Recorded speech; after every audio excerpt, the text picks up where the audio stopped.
Aziz hamkorlar, men sizlarga bugun rishka yog'imiz haqida ma'lumot bermoqchiman. Sababi bu yog'imizdan ham zo'r natijalar olamiz.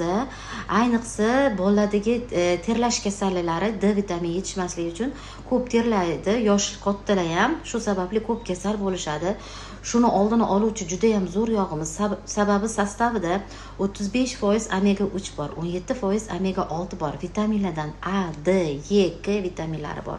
Bu yog'imiz immunitetni mustahkamlab beradi va yana jigarni tozalab beradi, gemoglobinni ko'taradi, minerallardan sostavida magniy, kalsiy, fosfor bor, yurak tizimini yaxshilab beradi, organizmni kislorod bilan to'yintirib beradi va organizmda sistemani normallashtirib beradi. Buni yuzga sursa bo'ladi, sochga sursa bo'ladi, ichsa bo'ladi, tomchilab sasutlarni elastikniy qilib beradi. Hazm qilish sistemasini yaxshilaydi.